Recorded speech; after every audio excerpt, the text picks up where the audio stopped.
Welcome back to Simple Truth. We're in the story of David. We're in 1 Samuel. We're in chapter 21, right?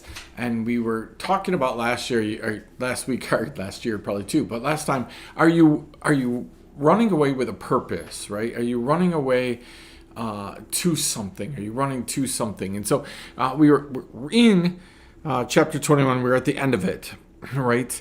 And so I want to pick it up in verse 12. It says, "And David took these words to heart and was much afraid of Achish, the king of Gath. So he changed his behavior before them, pretended to be insane in their hands, and made marks on the doors of the gate and let his spittle run down his beard."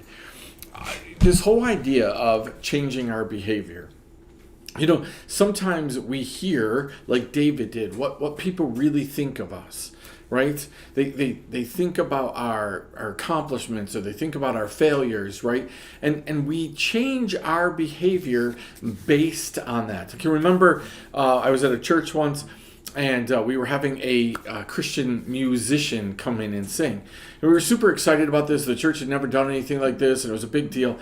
And this musician, he came in knowing it was a smaller venue in nature, right? But his whole thing was, he asked right before the concert, what songs do the people of this church listen to, right?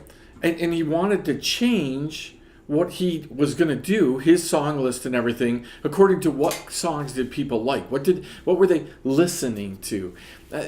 In some ways, that sounds like, oh, hey, cool. But in a lot of ways, that's dangerous, right? When we start changing our behavior, right, to please or to get out of trouble, right? If people at your workplace knew that you were a Christian, how would it change their perspective of you? So do you change how you talk? It's funny as a pastor, right? All the time. People change their words. They change how they talk all the time in front of me.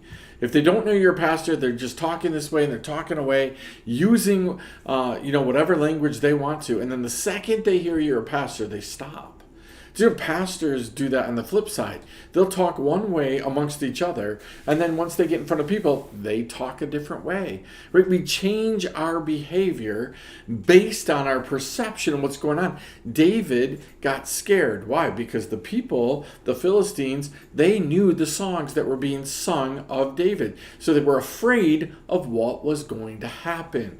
Right? He was afraid of what was going on. That's part of the problem when we run away without any purpose, right? When we're just running to escape something, well, then we're going to end up in places where we start behaving differently, right, than we want to behave, that we normally would behave, because we want to blend in, right? Because we don't want anybody to know us. Again, it's ironic to me how many times pastors, leaders go on vacation and they go someplace and their whole goal is, I don't want anybody to know I'm a pastor, right? I don't want anybody to know that I am a minister of the gospel, right? I need to shut that off. I need to get away from it. I need to do something, right, different. How do you do that? You're supposed to be a minister of the gospel regardless of where you are, with who you are, right? So how do we do that? So I want you to think about that for a few minutes with me. I want you to maybe do a little internal search and say, man, am I finding myself, right, changing the way I talk, the way I act, right, just who I am in certain situations because I want to blend in, because I'm afraid what's going to happen if people find out who I really am or what I really stand for. Maybe think about this.